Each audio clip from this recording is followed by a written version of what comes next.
Alrighty, we are live. What's going on, everybody in the SOS podcast world? Welcome to the SOS podcast. It's been a little bit, but I'm one of your hosts, the Vanilla Gorilla. To my left, we have the Unicorn in human form, and to my right, we have Woobs, or AKA, what is it, Woobs? Woobs if you're nasty. Woobie if you're nasty, I thought. Yeah, and then working all the technical equipment behind the scenes is Hattori Hanzo. Couldn't do this job without him. How's everybody doing today? Good. We have a special guest. This is our second guest, actually, isn't it? Yeah. It's a big honor to have James from Deconstructing My Conservatism podcast. You can find him on Spotify. He's on TikTok. Some really good content. Sounds like some really good self-exploration that he's done. In his own little journey of re-identifying himself, I guess we could say. But let's go ahead and bring him on. How you doing, James? Hey, James. Hey, doing well, gentlemen. Thanks for having me. I appreciate you. Thank you so much for joining us, sir. We appreciate you coming onto the show with us. We've been watching a lot of your videos. We were doing a lot of homework on you, and first of all, thank you for your service. Really appreciate everything you and other military people have done for the country. So we appreciate your sacrifice, and we're getting to know you a little bit here in the show. And why don't we go ahead and just kind of kick it off and say, like, what led you to start doing these TikTok videos and starting your podcast? To make a long story short, I grew up conservative. I grew up in a conservative military family. When I got military, you're talking about a whole lot of other people who are very conservative. So I don't want to say the word radicalized, but I started to move really far right, and something clicked with me in 2000, and President Obama came into office. It just seemed like that was never George Bush's fault. All of a sudden was, and it just planted this seed inside my head that just something right. So I started, especially I've always said I'm a fiscal conservative and a social liberal, but just something just didn't sit right with me, and that seed kind of grew. By 2020, when Donald Trump announced that he was going to run for president, I was like, there's way. Then of course 2016, and he and me personally, I could never vote for someone who openly admitted to sexual assault. That's a no-go for me. Still had a whole lot of animosity towards the Clinton no-go, and I ended up voting for Gary Johnson, which in hindsight, yes, absolutely 100% I've done. And then the Trump presidency was there were a couple things that I could say that I was happy did, but I don't attribute those to Trump. I do attribute most of that 34 some odd cabinet positions that were placed, and I don't remember those people. But during the Trump presidency, and my family and friends fall down this Trump rabbit hole and trying to pull. And of course, COVID happens, and the anti-science side of conservatism coming absolutely nuts, because I get skepticism over an MR brand new. It's it's brand new as far as humans go. You do enough research, and when I say research, I mean enough reading legit sources. I'm not talking about doing clinical trials, but once you trusted sources, you can see that this vaccine is something that we all need, and you see the right moving away from that, and it fears about it, but talking about politics and conspiracy theories and this. I'm from Kentucky, and the Black Lives Matter in 2020 after George Floyd. My 17-year-old daughter kind of sharing her opinions and challenging me on my opinion. Right, got a friend of mine. Her name is actually, I guess I can't. A dear friend of mine, also a former Marine, who I talk to, an American of color. She's talking to me about her perspective on how it's around on Black Lives Matter and understanding truly what white man who grew up conservative and lives in Kentucky, white privilege that a lot of people take seriously. So started moving there, and then January, I was full speed ahead, running, and I can't believe where it's gone today. Like having Viktor Orban, the CPAC in Texas, or CPAC actually doing, and supporting and an autocrat, and that the right is doing. It just, I can't get away from it fast enough, and I'm to talk as many folks as I can into seeing what is happening right now. So anyway, I know I said I was going to make a long story short, but no, that's fine. That's fine. A lot to unpack. Yeah, I mean, things are. I mean, I know for a fact that it's always been divided in very, some strong opinions on both sides, and it's extremely divided. And you could date that all the way back to the beginning of politics, right? But it just seems more so lately that it's just like the energy is turned up a little bit more. Yeah, it's and more polarized. And it just seems like we're, in some cases, and in a lot of cases, we're almost reverting back with some of the policies that are being made. And for me personally, hearing you and deconstructing everything that you've been going through and identifying, your background and, hearing your experiences, I think some of us here too have kind of like, even if we're more liberal than I would say than the conservative that you may have grown up with, but I know that we're kind of moving towards the middle a little bit ourselves. Like it's a little bit crazy on our end too. Like I think we're going too far to the left, and some things don't necessarily make the most sense, and maybe a little bit irrational. But moving towards the middle and kind of a building of both sides, because the right, I mean, there's the far right, and then there's a right that's rational, and then and then there's the left that's rational too. So I pick from a little bit of both, but it seems like you either go really far left or you go really far right, and there's no way to really go down the middle and actually get like the benefit for everybody, where everybody kind of wins.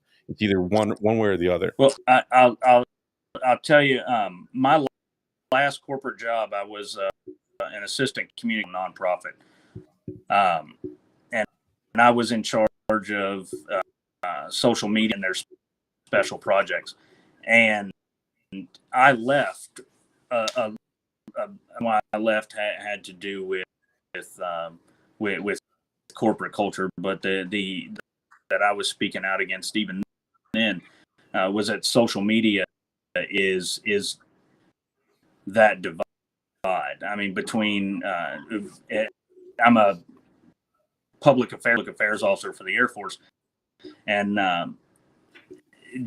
journalism is a point where you've got to make the headline clickable, so that people will read how the news agencies are driving their revenue streams.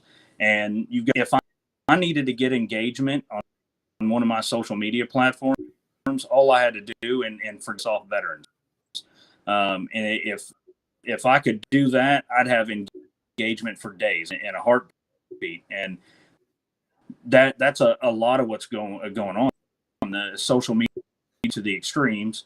A lot of it is because anger travels faster than good news. Mad, and then if from that point forward, you've got engagement driving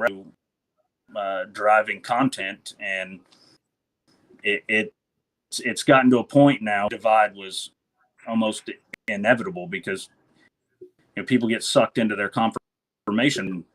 The YouTube algorithms, even your algorithms support that confirmation bias. So until we can balance that out, we're going to continue to have.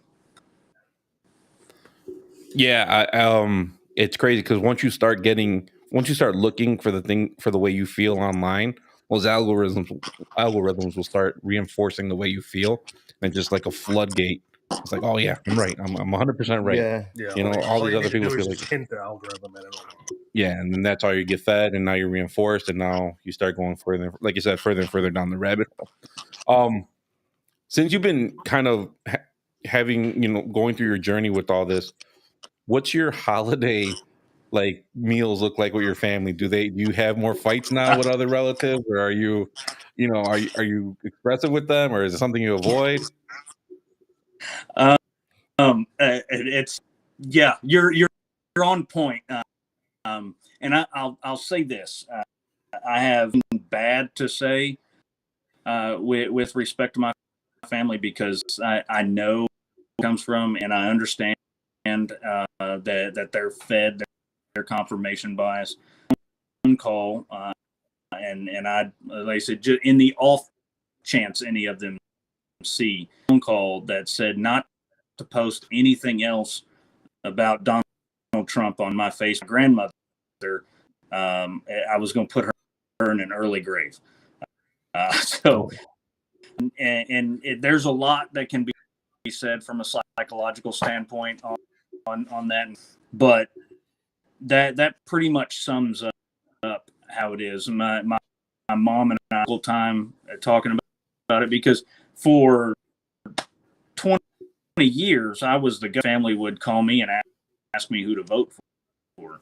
But the towards the center, the less were of my opinions, and then once I crossed that center line, which especially after understanding modern monetary theory and in the last 20 years, diving $30 trillion in, and not seeing the inflation that was expected going that far into. Once I got across that center line, my opinions became a lot to a lot of people who used to respect and appreciate them. I'll say it. That's family and friends, people in your military circle, right? I can't tell you. Marines that I served don't speak to anymore. I actually had a guy that I spent 10 years in the Kentucky Air National Guard. He thinks I would have sided with the Redcoats in 1776. So it has gotten that extreme, and I have a couple people that I can do with pretty vehemently, and still be able to have a beer. They are getting few and far between, and that pitch, and I'm worried about 2024. Genuinely worried about, because of how divided this country. And when you get the right, fascism, which is a word, it's kind of like calling the left communist, and some point it just rings hollow. But when literally when you have an authoritarian, or not an authoritarian, but like Viktor Orban, who the other day is probably a few weeks ago now, made some comments were one of his mind because I think in her letter she compared what he said to Goebbels, pronounce his name, from Nazi Germany, basically Hitler's propagandist. I think, but yeah, she compared his speech and being hungry, effectively, culturally, and it scares the life out of me. What we're looking at, especially with Christian nationalism in the United States, then you take that moon back and her, Christian nationalism and support that Marjorie Taylor Greene. Forgive me, I try not to let her occupy housing group, but when you take Marjorie Taylor Greene actually doubling down nationalism, the country's scaring me. It genuinely is, and for panic, I'm not that kind of guy. I've seen too much in my life. Our country's worrying me, genuinely. Now these friends that you've lost touch with because of the things you talk about in your podcast and your change now in I guess in your ideologies, political ideologies. Are most of them okay? Most of them are white, right? Oh yeah, they're all white. Yeah. That assumption. You're in Kentucky. It's like there's a lot of red out there, right? Like far. There are only two counties that are blue in Kentucky: Louisville's and Fayette, which is where Lexington is. Oh, okay. It's the only reason we're purple as a governor, and the rest of the state is red. It's very strict. Yeah. But you're absolutely safe. The county that I just moved, we moved into Jefferson County into the Louisville area back in November. We just moved from, went 76% for Trump. It went 70. Yeah, it's that bad. We're state, but every now and then we end up with a Democrat as a governor. Yeah, I was just out there at Louisville. I went to go see Tom Segura. You know Tom Segura, the comedian. I love me and my wife and my daughters. We all absolutely, and Tom Segura's skit on the first 48 because of Louisville. Yeah. So his skit, that whole skit from me and my daughters can do verbatim. we joke with each other. It's fun. That's awesome. Yeah, I was over there, and where do you want to go for dinner? And they're like, I can tell you. Yeah, I was over there, and to see his last special, and a group of people left. They started like kind of heckling him like real bad, and then they got kicked out. It was a group of like, I don't know, like 12 people. Oh, wow. Yeah, they got really offended by some of the things he was saying because he was bringing up the statues, the Confederate statues, and all this. Yeah, it was pretty intense. Yeah, to see it, I didn't think it would happen. People going to a comedy show, you expect comedy. They're gonna talk shit, right. But yeah, they got really upset. This was some serious heckling. Yeah. James, I've been listening to your platform, and I commend you for being, the voice, of the platform. You're stepping into the ring, so to speak. You know what I mean? I think on one of your Spotify, you said 6 months ago you didn't think you had, you wouldn't have any listeners, but it's growing, right? I mean, even I figured out what kind of conservatives, I am. I'm the type that doesn't want to talk about politics, but you kind of tweaked my senses, my intrigue on some of the things you were talking about in your podcast. I liked that one. What's that, sir? Oh, I just said I appreciate that. I'm sorry. Oh, that's fine. I was listening to that episode where you were talking because I'm Mexican American. I was intrigued by that idea you had for immigrants. On Navy bases that are being I don't want to say deserted, but we could use those as new cities as infrastructure. There's infrastructure there for them to strive, and it was a good idea. I like that a lot. But I just wanted to commend you. Hey, keep putting out your content, and I'm sure you're gonna have some people that well, you already have people that disagree with a lot of what you say, but hey, I think what's free country, maybe just a handful of haters. right? maybe just a handful, but I'll tell you, most of the people I put right. I'm not saying that, but I put a ton of thought in it that I put out, and I appreciate what you said about the fact that BRAC's been happening, which BRAC stands for base realignment. If you look at our structure in the United States, our base structure is set up for and to fend off, if you will, a Russian invasion. But we don't need all of those military bases. Congress has known that for 30 years that we, well, longer than that, that entire communities. So like here, Fort Knox is where I was born. The city of a town, which are almost entirely supported by Fort Knox. And the only in BRAC is because Mitch McConnell is our senator. That's why Fort Knox still exists.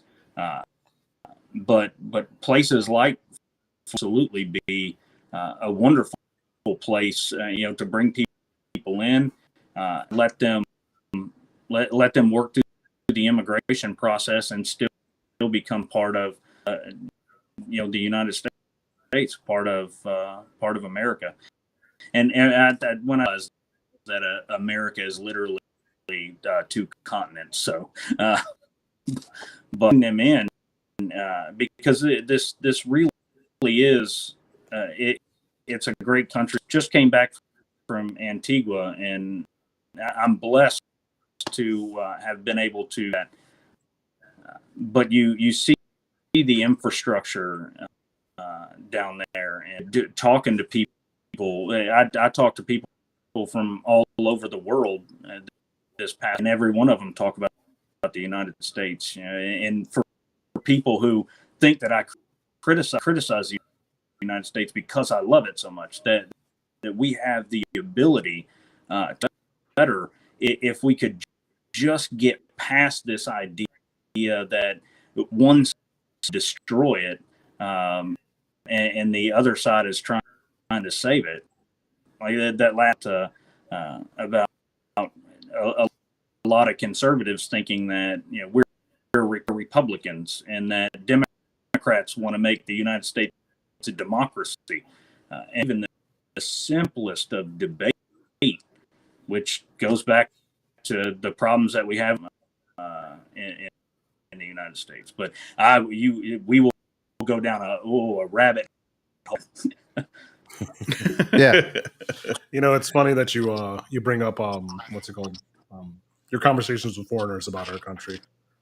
I will say for a fact that the conversations I've had with foreigners, I'm talking English, I'm talking Turkish, I'm talking Canadian. Every time when like I reveal the fact that I'm from the United States, it seems that it's met with cynicism and laughter. Because just because of the Trump era alone, because how we've basically made ourselves look to everywhere else in the world. So yeah, and you're absolutely right. That's I promise I would not work while we were down there. This is the first vacation I've ever had where so I avoided talking about politics much. You can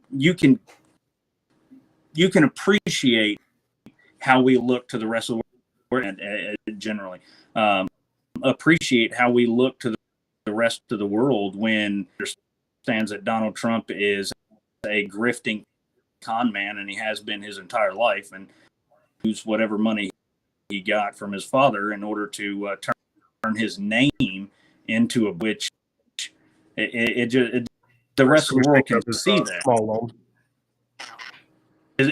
Is that on my end? No, I was saying, I'm assuming you're speaking of his small loan of $1 million. Yeah, his small loan from his.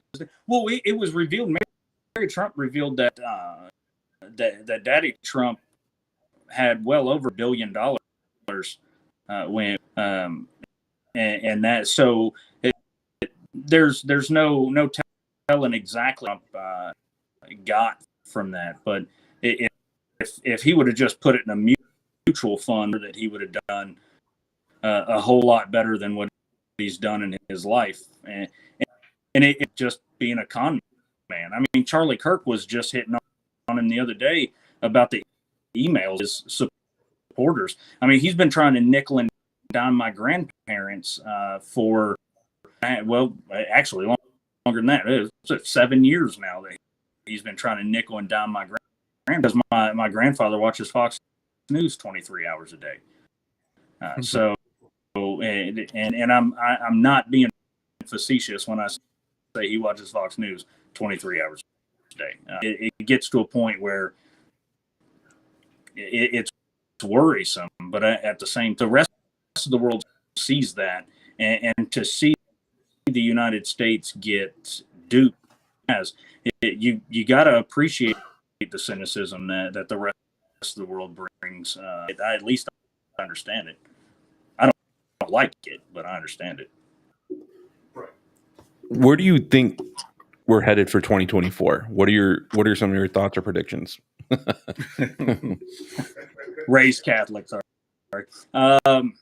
You know what? I think that there are enough Republicans and leaders who are going to go against Donald primaries are more coronations than they are anything else. Like the DNC already know who they want to run. They don't really to make that decision, which is why Bernie Sanders keeps getting the parliament.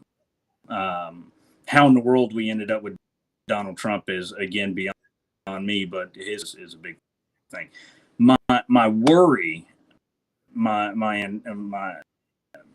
is, and I say this, the only reason that I'm hesitating is because I read what I'm saying right here. My big Donald Trump is able to motivate enough, cause a big enough problem that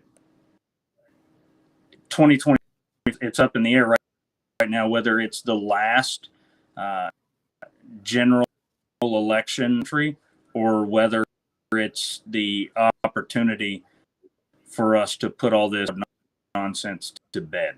It's one or the other. It's not a peaceful time. We all know that, but it's either going to be Trump that finally fades into the background. And I'll tell you, this is what I hope happens. And you one, but what I hope happens is that Merrick Garland and actually do bring charges against Donald Trump, and then President pardons him, but that also means that he's not allowed to run for public office. And the reason I say that is because he's got round the clock Secret Service. If you try, you can't put him in jail because you can't put the Secret Service in jail.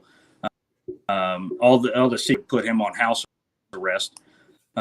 Just pardon him for January 6th. He's not in, and then the rest of the civil lawsuits and things like that can go, and maybe money away from him that he stops talking completely. But his inability again would be the win in something like that. I think. I hope that happens before 20.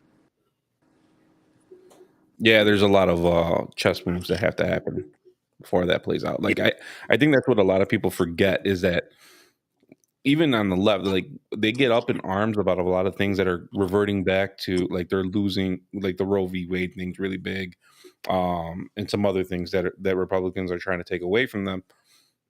But it almost seems like the biggest problem with people on the left is that they're not strategic enough for the long game. Where I have to give credit to the right.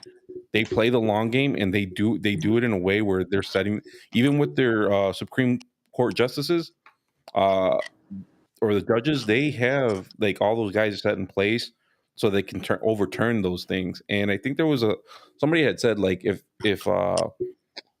Ruth Bader Ginsburg had actually stepped down, Obama could have put somebody else in there, and kind of like put a pause to everything that happened with Roe v. Wade and all that. That's like a long-term play. And then, but God bless Ruth Bader Ginsburg, but yeah, she probably should have stepped down a long time ago. And so we probably wouldn't find ourselves in some of the situations that we are. I think that sometimes we get a little short-sighted and we want the results now. Whereas on the right, they put the pieces in place for maybe something that might happen 5-10 years from now, but they made that call. And the craftiest one on the right, and a lot of people hate him, but if you're looking at it from a strategic mindset, he plays it really smart. And I hate to give him the credit, but Mitch McConnell is like the guy that just, he knows how to play that whole system, and he moves the pieces in places to where it's like, shit, nobody saw that coming, or he'll block up, he'll hold things up. And he plays, he plays the game really, really well. And that's why I think a lot of it's going, they have a strong chance of winning. But at the same time, even who's currently in office, they're not doing the best job. I mean, I don't know what your thoughts are on it, but like, I know Trump, he obviously everybody's got their own opinion about him, and he's a very controversial figure. It's like watching a reality TV show when he was in office. You never knew what he was going to do, and you're freaking out because he had access to nuclear weapons and all that stuff. But even right now, it's kind of a snooze fest, man. It's a little bit. You don't really hear a lot from the VP. She's kind of gone quiet, and seems like Joe is not. I don't know. It just doesn't seem like we're in the right spot right now with the current administration. Yeah, I literally just choked thinking about. I honestly, I don't know what thinking with Joe Biden other than an old white guy in 2020, and I want to say that was strategic, but it was checker strategic. It wasn't chess strategic, which is what you and that is the Democrats play checkers and Mitch McConnell plays chess. McConnell, he is somebody that I've watched for now, being a Kentuckian. He definitely, for him, kind of like Rupert Murdoch with Fox News. So Rupert Murdoch does not Washington or the Wall Street Journal, the whole night. He doesn't care about discourse in the United States. What he cares about is money. Right. Mitch McConnell, the United States. Mitch McConnell cares about power, and what Mitch McConnell. It's a terrible thing. Something that I've never stood, and that's probably more naivete on my part than understand the obsession with power. I really don't get it. But Mitch, and to your point, you do have to give him credit because it is. But Joe Biden, and now you've seen his cognitive decline for a couple of years now. The man is a career politician. He changes his mind. When he's been proven to plagiarize speeches. Most people, he's not someone who most of the world, I think takes seriously. The right has a point, even though the whataboutism drives me nuts. The right has a point that Hunter Biden is criminal, and he used his dad's name in order to fuel his drug habit and all the other behaviors that he has. So it's but yeah, I have any idea why they would put Biden in that position. I don't know why President they propped up our grandfather, and now he's just kind of like, I don't know what to do. Just tell me what to say. I mean, Biden's greatest achievement thus far is just because he's not Donald Trump. Basically, I hate to say it. Yeah. They were like trying to recreate, I guess, the Obama situation. Like, Obama was the first black president. They threw Kamala Harris in there. Like, look at this duo, like this diverse duo right here. And it just doesn't really, like, the second movie never is as good as the first. And so, I really don't know how he beat Bernie. I mean, probably spewing money. They got the money for the campaigning and all that, but still, like, you would see the broadcasts of like the different when they would host rallies. Yeah, and Bernie had like, it was like Woodstock. Yeah, he was a rock star. Like, what's your take on that? Yeah, like, what the hell? Why? What is the thing that's holding Bernie back? Is he just too far to the left? Is it just like he's just like, would he destroy the country literally if he had his way and did everything what he was proposing to do in his campaign? People are uncomfortable with the thought of the amount of change that has to happen. I think that's what. No. Oh man, are you hitting a nail? You're hitting it pretty square. I think with Bernie Sanders, Bernie easy to attack from an eye, because you can tie Bernie Sanders to communism and social easier than you can tie Joe Biden or Hilary Clinton to it. So with the United States, a lot of folks in the United States, myself included, grew up who took that McCarthy era communism thing, the world's biggest boogeyman, and there's I'm not right here because Karl Marx was flawed. I've read the Communist Manifesto at all three. I've read it in college. I read it again in 2010, about 6 months ago, just to see if my views on it have changed, and it's still functional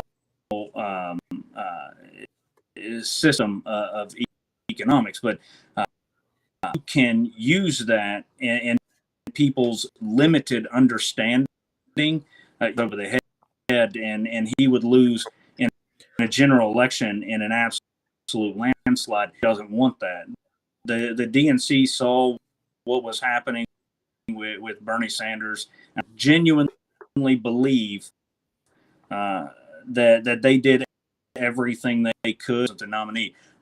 But and that's the other thing with our political parties. If we don't start putting ranked choice voting into effect in a lot more places, we're going to keep having the DNC and the RNC coordinate their candidates, and it really whoever doesn't matter what the people think. Mm-hmm. It only matters in the general election. The primaries, it's the committees that actually do it, and of course and they try to make it as and I'm using air quotes here, democratic as possible. But at the end of the day, it's up to the leadership of the DNC and the RNC who they put forth, and they have a lot of power in that regard. It's only the general election quasi matters where the people fall on that, and then you got this. We've seen in the last several elections is as long as you can manipulate, going back to the chess thing, as long as you can manipulate that, you've got what need. That's the scheme that John Eastman and Donald Trump and the rest of the morons that were giving him advice. And by the way, this comes from policy, so I've studied government for a long time. But a lot of it comes down to the DNC and the RNC and the until we change the way that we vote in the United States, we're Yeah. I got a question from the audience. I believe this is in relation to what Carlos had mentioned about asking Ruth Bader Ginsburg to step down. Would there be any liberal judges that would be asked, or male liberal judges that you would ask to step down? Are they asking me? Anybody. I would say, yeah. I mean, it doesn't. It's not about the. It's not about the. In my thought process behind it, it's not about the gender of the individual. She did a great job. I'm not denying that, right? That she's a a legend, a hallmark. She's an icon in that regard. My thing is, that's the exact kind of question that might hold us back from getting where we want to be. Because we want to ask a male person at that time. You want to ask anybody at that age. It's more of an age thing than anything, I would say. Because if maybe not even an age thing. I'm gonna track that back a little bit. I would say, Carlos, can I jump in on that real quick? Yeah, go ahead. I hate to interrupt you, but when you said the age thing, a lot of folks have to that when our Constitution was written and this whole for life print is there, that justices are life expectancy was in the 40s. Life expectancy is up in the 80s, and in the next 10 years it's going to skyrocket. It's likely to go past. You're talking about folks lifetime appointment is something to look into, because Ruth Bader Ginsburg, yes, she was a fantastic justice, and on some of the things that I opposed her on, I wouldn't oppose her on today. But the fact that at a certain point, it's probably best standpoint to step aside. But that also goes back to the politicization of the Supreme Court. What we need are term limits for a lot of these. I mean, we did it for the president after FDR got elected to his fourth term, and after we passed the the 20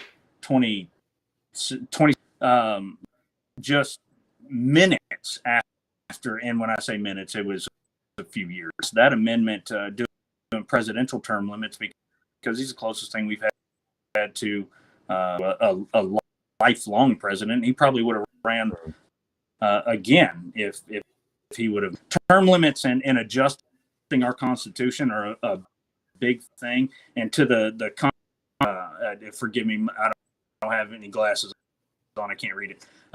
But as it boils down to any judge, and Ruth Bader Ginsburg knew she was on the downside of her life, and it would have been a lot more possible if she would have stepped down. We probably wouldn't have the issues that we have right now. But that's my point. I think no, I think you nailed it on the head. I mean, you bailed me out.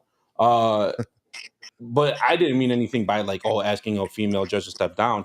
What I'm essentially saying is the mission's bigger than the individual, male or female, depending on the side that you're rooting for. And so, had it been a male judge that was as prolific as Ruth Bader Ginsburg, and we found ourselves in those situations, we have to think long term, right? And so, term limits would be the right thing to go there with that. That's a thing that I would never thought of. So, yeah, thank you.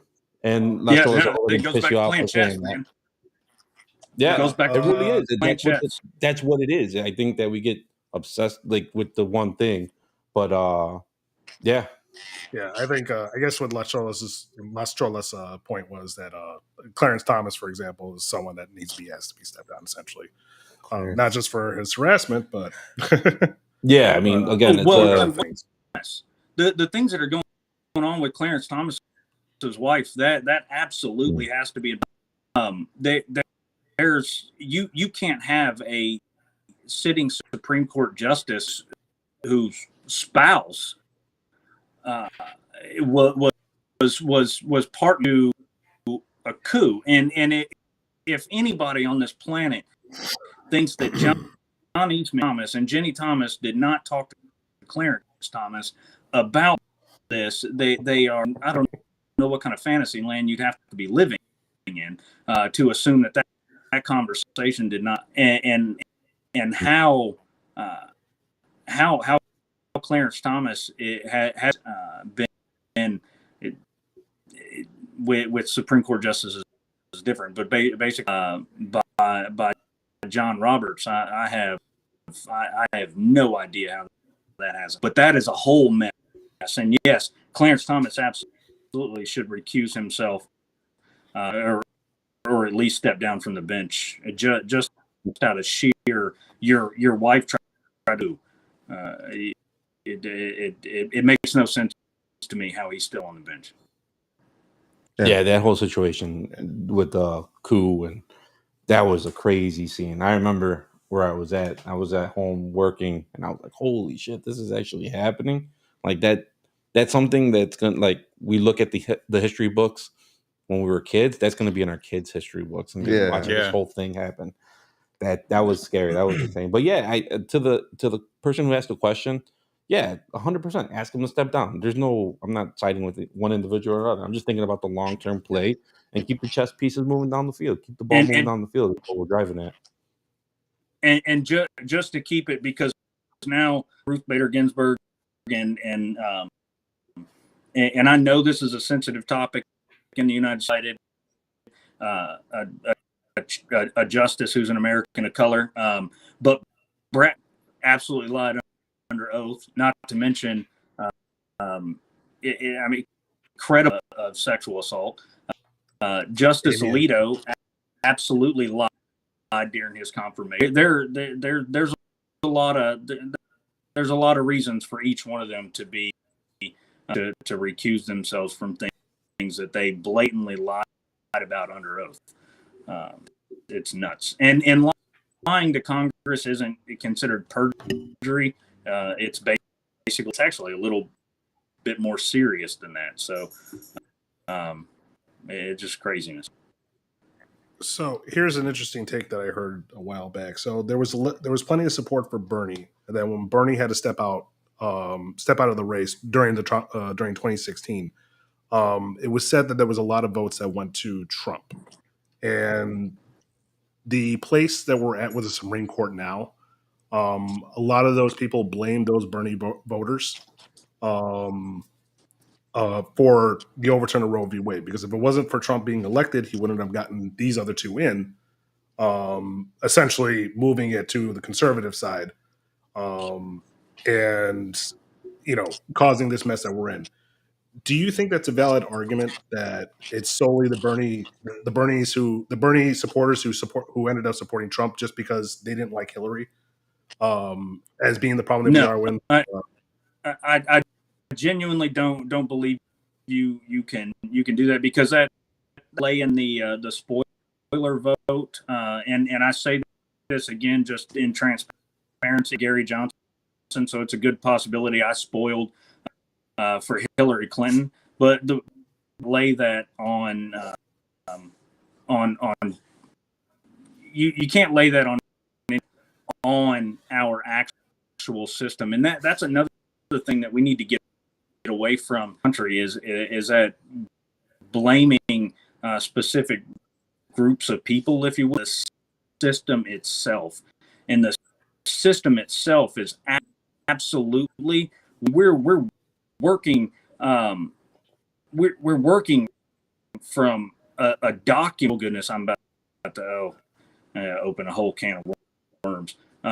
We're working the world's most dynamic economy, the world's most powerful, the third most populated country in the world, the world's reserve, about operating that on 200 219 years of Supreme Court precedents. I think Marbury, 1801 or 1803, I can't remember for whatever reason that comes to me. But either way, you're talking about Supreme Court precedent that we're working on, and a document that was created before we actually knew what election. I mean, it's insane that we are the world. Every democracy in the world has at least used Constitution as a jumping off point, and how we have that, how we have this almost association with the United States Constitution. It is we're trying to govern 330 million people with 544, 505. Yeah, if you include the president, 545 people can control what happened in 30 million. We absolutely need to revisit, and if we don't do it soon, we've already seen John Eastman's theory about Mike Pence being able to unilaterally or return elector votes back to the states. That's just that John Eastman tried to exploit in the United States Constitution and elect. It was ludicrous. It was crazy, but it shows a loophole in our democracy, and democracy is if you have the cooperation of the public. If you don't have citizens in a democracy, you will not have a democracy. And we got a taste on January 6th. So anyway, I'm getting off on a tangent, but that we have to look at. It's our system that we have to revisit, and we folks who are trying to get away, and that's exactly what the Donald Trump supporters did in 20. They were trying to elect a businessman rather than a politician, and elect someone who actually cares about people rather than someone in power. So you gotta at least take into account that they want something to change. Just most of us have absolutely no idea, myself included. I'm just throwing out theories at this point. So speaking of what's it called, foundations in our system and everything, and I know you mentioned the Constitution a couple of times. As an American conservative Christian, what's this talk about you trying to throw out our Constitution and replace it with some commie idea, or draft some commie idea? So I like it. This is something that I'm definitely exploring, and I've said up to this point, I believe 1,000,000%. So I did talk about it. We weren't going to talk about it, and that's perfectly fine. So there are only. I mean, if you don't want to talk about it, that's fine. Oh no, it's important. It's an important thing, and I'd love to get your all's feedback on it too. But there are only to modify the United States Constitution, and most of that is, and our government operates effectively on Supreme Court precedents. That's because the Constitution is not capable of handling the case at this point. It's just not. Which is also why we can flip back and forth the way that we do. Roe v. Wade being overturned, and how Planned Parenthood v. Casey is Obergefell and the Lawrence and all the other have to do with social liberties. But in visit the United States Constitution, we're going to keep having this problem. but visiting the Constitution is that if we did it today, we're talking, and the United States is virtually an oligarchy at this point anyway.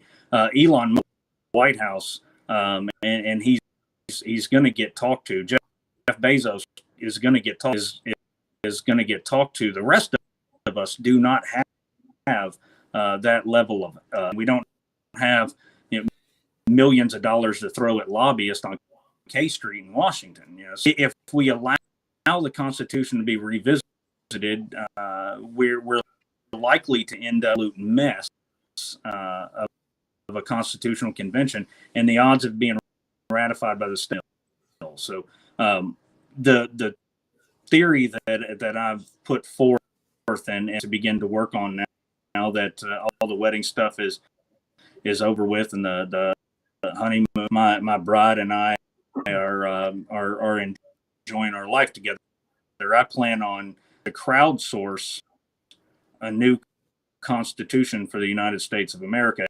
And when I say only mean the drafting done by people who genuinely the United States, and then once we're able to get a constitutional convention, at least we've got a foundation that anybody in the United States who has had the opportunity to have input in, and I think that is the way forward, because the United States Constitution might last another 50 years. It might last another. It's not going to last in perpetuity.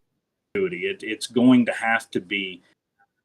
A lot of people think that the Constitution is sacrosanct. That they're trying to change the Book of John, and it's 50 states in the United States all have constitutions.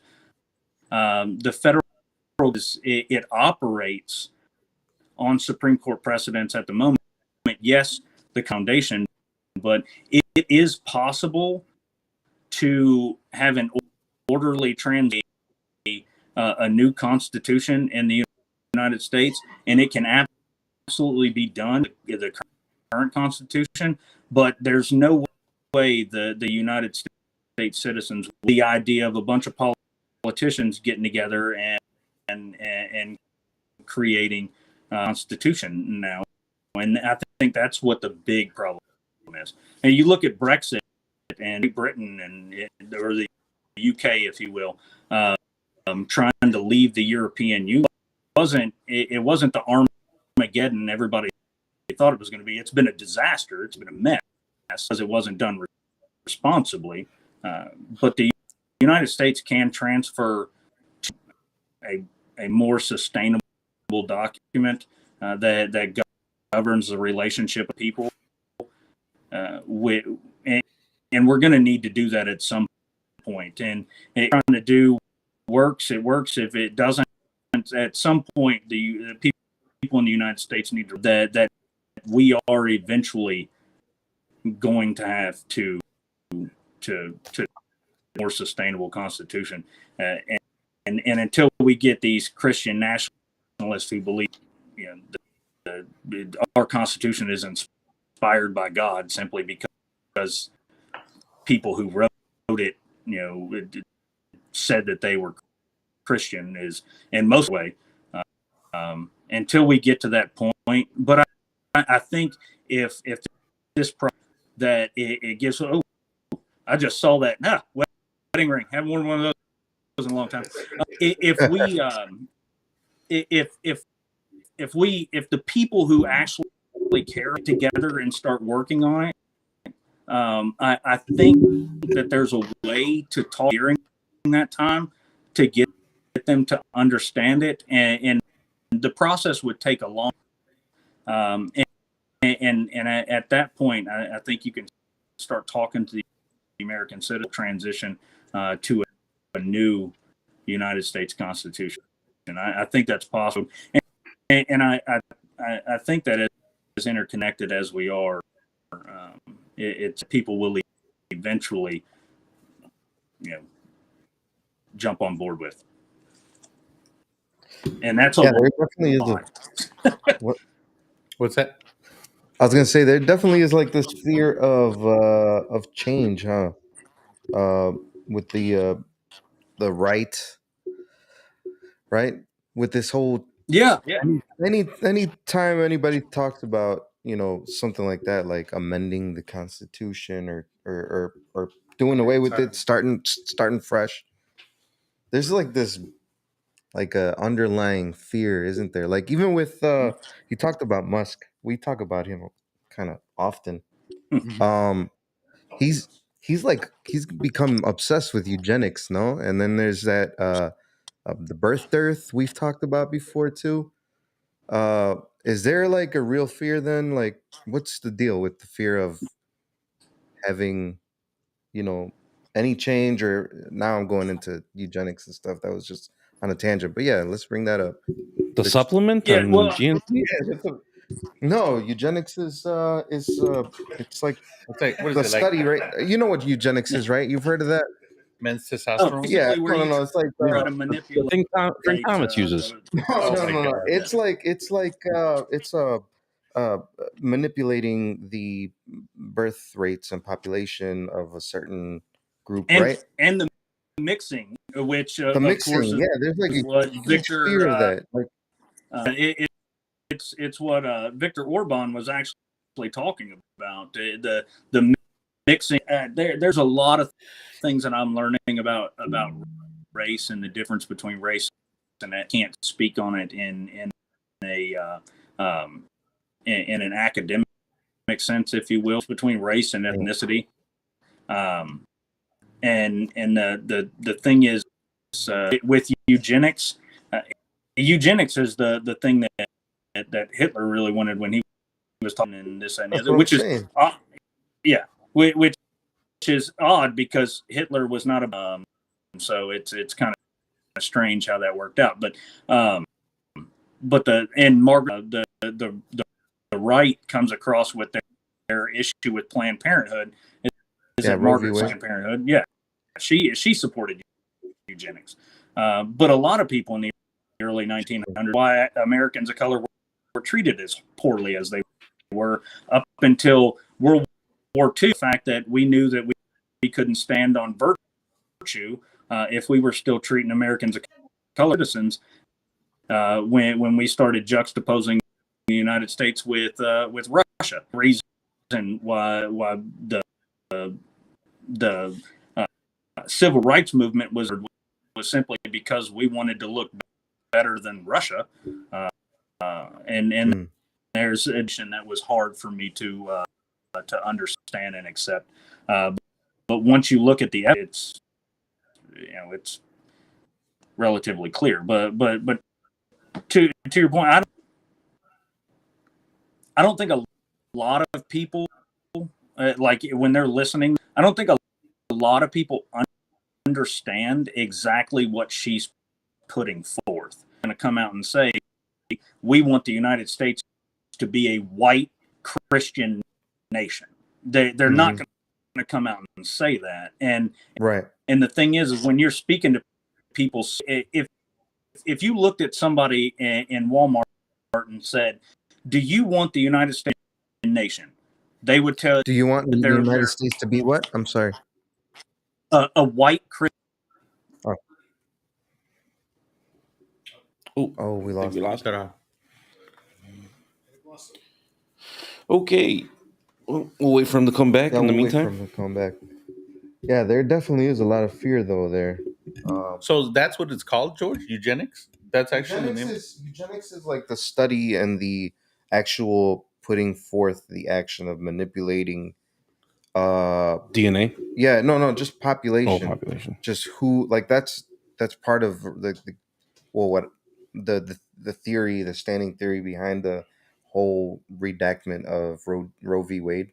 Yeah, part of it, right? We talked about it. It was because of so many white women getting abortions, and it's just there's this fear of becoming a minority. Yeah, like I just don't grasp why that would matter. Like, just keep moving forward as far as right. you know, if it's the natural way of things that, you know, that darker skin is He's back up.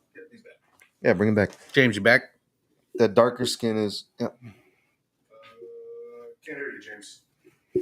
the volume's off. We can't hear you.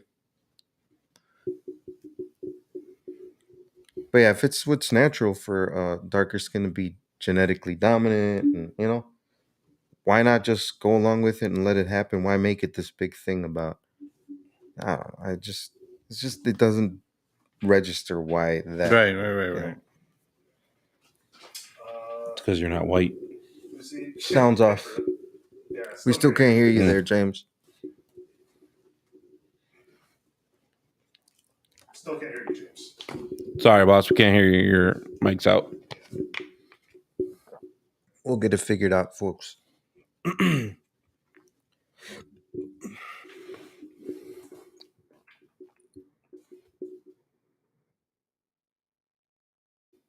get him back, Hans? Wondering if it's on his end. Possibly on your end, James. Everything working fine there. We're gonna have to cut to a commercial break. I know, right? Where's Eugenics, that Biden one that I? Eugenics commercial break. Yeah, right. That Biden one that I had suggested. Are you see it? fearful of the brown race taking over the country? Oh, Yeah, man. That's something that's like clear. It's like I don't know why it's this huge deal to people with that frame of mind. becoming the minority. Yeah, But it's there. It's on there. Yeah, It's there. it's a genuine fear of theirs. Mhm.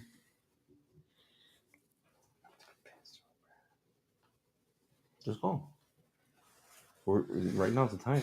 All right, let me take a quick break, guys. Yeah, I mean, you can run out and do it. Yeah. How many people do we have in the chat right now? Right now, 4 people are streaming. How many people did I piss off in the chat today? This far, only one. Okay. Carlos was accidentally being sexist. Accidentally. Yeah, it wasn't intentional. It was Yeah. totally like trying to be on the side of, and it's like, oh shit. That's what happens when you're just a dope. Well, I guess I was actually gonna say the next Supreme Court justice right here. Yeah, I want to be in front of a fucking jury. Can you imagine him with a black robe? Yeah, fucking country be in trouble. Hey, gents, can y'all hear me? We can hear you. Outstanding. Sorry about that. I forgot to put on my do not disturb. My mama called and it just threw the whole thing in limbo. Oh, gotcha. I literally had to hit the you know what button on my own mom. So she'll be a little upset with me. Is she tuning in, James? No, I sincerely doubt it. Sincerely doubt Well, it. if she does, tell her to like and subscribe. Should do that. They should do that. But yeah. I wanted to ask you. I don't remember the last thing I was saying.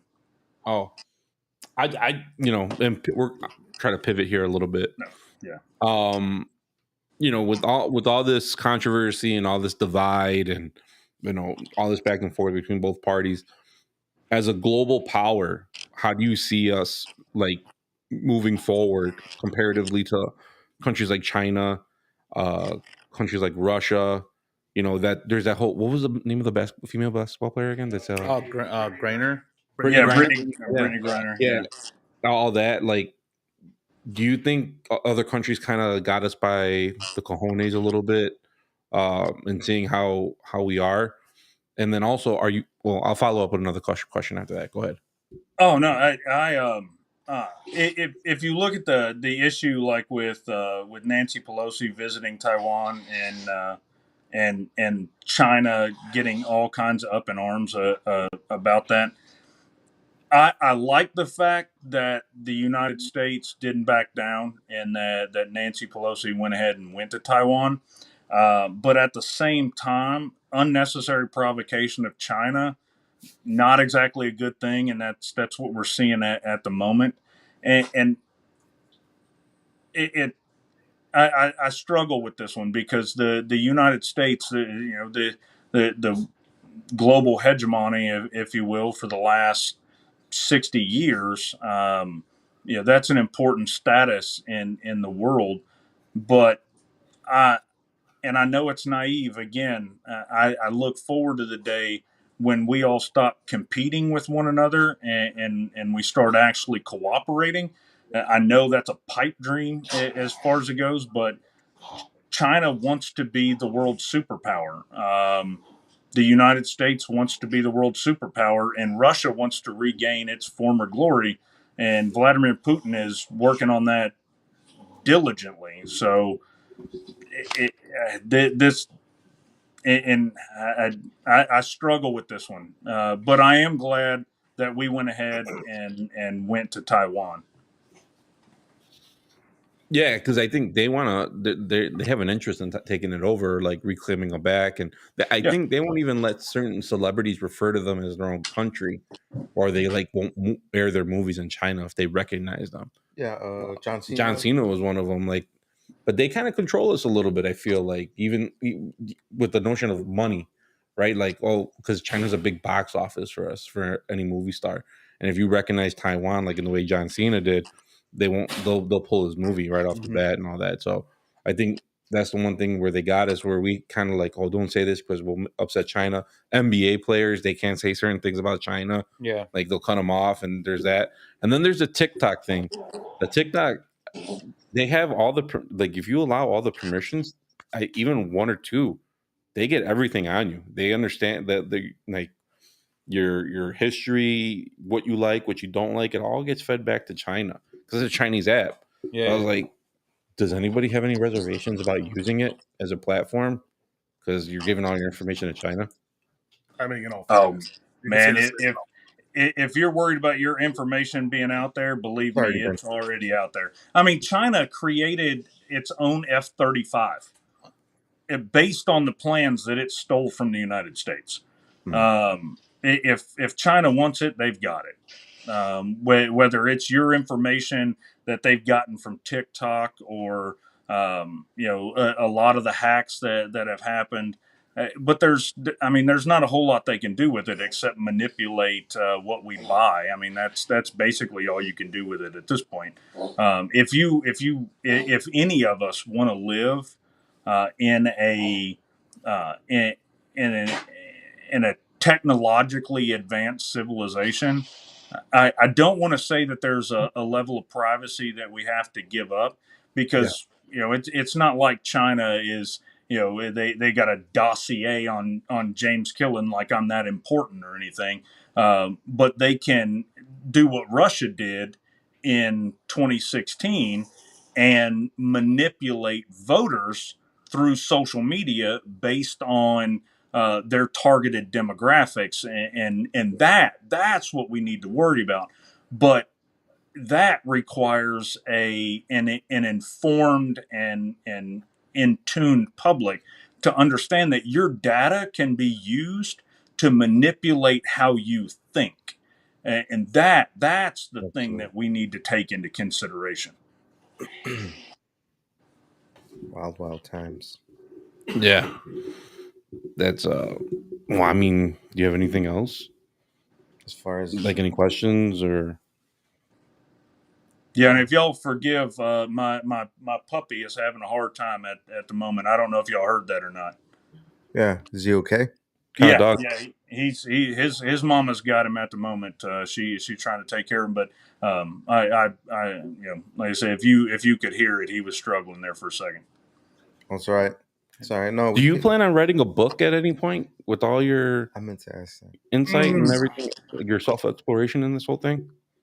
Maybe about the exploration. I've had a couple people ask me that. I haven't really. I haven't considered that, and I think the big reason is because at the moment I'm not talking to people about a whole lot of like really in-depth information. I've been staying around the 50,000 foot level, if you will. Just 5,000 foot level. But I would love to go into that much detail on really the transition. But at the same time, I still have a lot of things to explore myself. in that ballpark. So I wouldn't say it's off the table, but it's not something that I'm currently doing. Do you worry, as you start to grow, the backlash, or you might catch? I worry more, and I'll tell you this: one of my Marines, he's somebody that I bounce ideas off all the time, and he and I are diametrically opposed at this point. But he's an intelligent person, and he at least gives thought into what he's saying. And he asked me, he said, you thought you were right 10 years ago. What makes you think you're right today? And that is the thing that lives rent free in my head, and talking to gentlemen like yourselves is important. It's important for the discussion. It's important for me to work out these things too. So I don't take myself seriously enough to say that I'm ready to write a book. We'll leave it like that. Yeah. Speaking of, real quick question, just curiosity.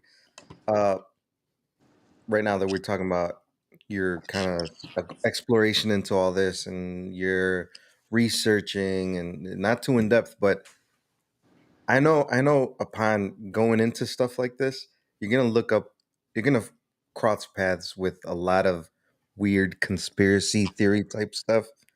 What's the weirdest thing that you've come across that's just like, what the hell? That people really I like that That- question. That's a Yeah. good question. George. That's George for you. Oh man.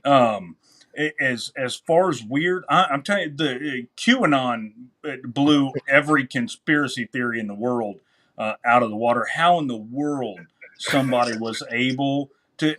You're that's a maniacal genius, or somebody who got really lucky on a message board and then ran with it. How QAnon happened is entirely beyond me. I can, if you wanted to throw out a conspiracy theory about the CIA, uh, or the defense industry being the ones who killed JFK, either because of you could say because of Dwight Eisenhower's warning about the military-industrial complex, us not wanting to escalate in Vietnam. If you wanted to throw out something like that, and that's made it this far without actually coming to light, I can get behind that. Right. But if you want to talk about a global conspiracy theory, where a bunch of people have gotten together and decided that they're going to manipulate the entire world, and that they're somehow involved in cannibalistic pedophilia. It just, how in the world people fall for that is entirely beyond me. I don't get it. Hold on. James, have you heard anything about aliens? Oh, my brother is an Ancient Aliens fan, so we talk about aliens nice. all the time. And I'm one to I've been nerding out over JWST for years now, and now that it's finally producing images, my wife calls me her nerd. So I love the when the Israeli I can't remember his name, but he was basically like Israel's chief of NASA, if you will, or at least the equivalent. When he came out and said that there's a federation and the United States are a part of it and things like that, I don't think it's that far, but I am intrigued with the advanced aerospace threat, identification or whatever that we've renamed UFOs and all that good stuff. It's intriguing because there are unexplainable things, and I'm going to trust an F-15 Tomcat pilot that says, "Hey, listen, Right. what I just saw blew my mind." Yeah. Yeah, But I whether think it's that's aliens, I really. Oh, I'm sorry, I'm nerding out again. no. Go Go ahead. ahead. Go on. What I really want to think they are, I don't think they're aliens just because of time, distance, and physics.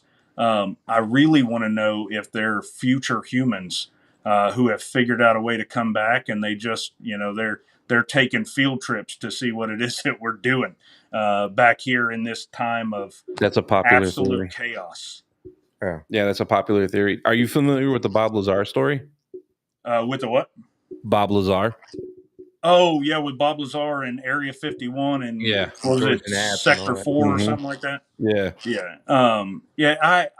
I mean, I want to, but like the idea of anti-gravity and things like that, and the fact that we've already, I mean, it's entirely possible, but the it being hidden for that long, nobody, 2-3 people on their deathbed corroborating his story. I'm waiting for that. That's what I'm waiting for with Bob Lazar. Yeah. Yeah, I mean, going down the rabbit hole of conspiracy or theory, whatever you want to call it, is just if he did claim to know about element 115 back in the 80s, and then that eventually becoming part of the periodic table. Now, what back in 2006? Yeah. And then here we are, 20 years later, seeing all these objects flying all over the place. Like maybe those are the product of the element that Bob Lazar was talking about. Oh, That's and how they absolutely could be. And the thing is, it's the it's keeping it hidden, so that like right now the only source we have for it is Bob Lazar.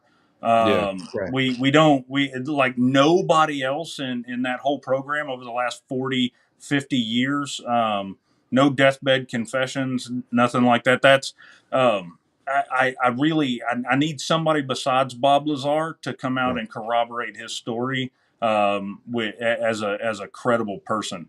But it is fascinating. I will agree with you about that. It's It fascinating. really is. You know what was really cool? I saw just to kind of uh, touch up on that. His credibility, right? So I've always been obviously skeptical of this credibility, but I did see this one video. There's this guy who is like a body language expert, and he can tell if people are lying or little nuances in the like the movements, and they could blink funny, and what happened there. So Right.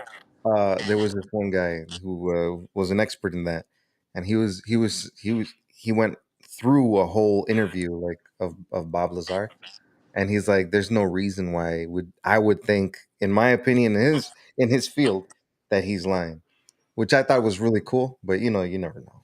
Yeah. I mean, the guy's been telling the same story for decades. It could just be all made up, and he's just gotten so good at telling it. But who Yep. knows? Yeah, Yeah. that would be my only thing is he's gotten so good at telling. I mean, look at Donald Trump. He lied 34,000 times during his presidency, and Yeah. I mean the man believed, or you would think he believed every single bit of it. Not that he's a moron and thinks that Breitbart is an actual news source, but yeah, I think you can tell yourself something enough that you can get You past believe that. it. But Yeah. I do appreciate the body language aspect of it because Yeah. that is. It was That interesting. can be pretty legit. Mhm. Are you familiar with the Children of Zimbabwe story too? I'm not from not that I'm aware of. That's No. a really Yeah, good that's one. really good. So if you get a chance, you want to look that one up. That's basically what was it, 1996? Yeah, something like that. That these it was a whole group of children in what part of Africa? Zimbabwe. Zimbabwe. Rural Zimbabwe. I Yeah, don't know. so obviously Zimbabwe, right? But they saw this aircraft kind of land in the back of their fields where they were all having recess or whatever. And I guess like 22 or 20 some odd kids went to go explore it, and they saw these individuals come out of the craft, and they interacted with them. They Wow. went ahead and interviewed them a few weeks later, and they all said they saw the same thing. And then they interviewed them again, just recently, a few years ago. Mhm. And there's a whole documentary on it, and they still said that what they saw was accurate. They drew pictures to it. They said that they never actually physically spoke with the beings, but that they were sending the messages like in their head, Yeah, like telepathically. It's I, a pretty trippy story if you look into it. no, I'm going to look into it because something similar happened in Australia too. Yeah, that they Yeah. said about that too. Yeah. Really naive So and yeah, foolish. no, I'll have to check out the. Like I said, I'm a space geek anyway, man. It's my wife just said, so yeah, but yeah, the idea. I mean, is it the the Drake equation? Not the Drake. It's Uh-huh. not the Drake equation. Which one is it? Oh shoot, forgive me. But basically, the idea that we're alone in the universe is not possible. The only problem is the travel, trying to manipulate physics. But the idea that we've learned everything about physics, they've had that idea several times in the last just 100 years, and we're proven wrong every single time. So if we figure out what dark matter is, or if we figure out exactly where gravity comes from, and how to manipulate it, then yeah, I think it's possible. Maybe there's a civilization out there. I mean, the universe is 13.5 billion years old. So we've only been intelligent for about the last 300 well, maybe not even. Oh goodness, how long? What, we started civilizations about 12,000 years ago. So which is that's another thing about the human race. It's one of the reasons why we have so many conflicts now. We're not that evolved past just an agrarian, from our nomadic roots, if you will. So the idea that we've went from nomads to agrarians to the city state to the nation state to now, regional cooperatives like the European Union and the African Union, the Gulf Cooperation Council. If you imagine, I mean, the natural progression of society, and that was actually where I was going when you were talking about China and Russia and the United States and us finally cooperating to save this planet, and from the effects of thermodynamics. Until we all get to a point, even and again, I sound like an ass when I say this, and I'm sorry, but until we all understand the one concept that if we work together, we'll get further than if we compete with each other over nonsense. When we reach that, I think we'll be good to go. I think the only way you actually reach that is that there has to be a universal threat to everybody. Like global warming is one thing, but not everybody takes it seriously until a whole city gets underwater. Right. But I think it's got to be something that, like, just for lack of a better word, extraterrestrial, to just holy shit, this is bigger than all of us combined for them to actually all come together. But then we end up adversarial towards them too. That's the other thing. And at least we started working together with our own here, community, though. That was the goal. If they can get here, we're losing that battle. Oh yeah, 100%. Yeah, right. That's hey, it. James, but I want to say thank you so much for coming on to our show, and we hope to have you back again soon. It meant a lot to us for you. You're our second guest, and we had a really good time talking to you. I hope everybody else enjoyed listening to our podcast. It'll be posted up again here relatively soon. If you have any promo work you would like for us to share for you, we'll be glad to do it. But definitely, if you're watching it, give James a follow on TikTok, or where else can we find you on Spotify as well? I appreciate it, gents. Deconstructing American Conservatism. I've just built a Facebook and a YouTube, and now that everything's settled down, I'm going to be hitting that pretty hard.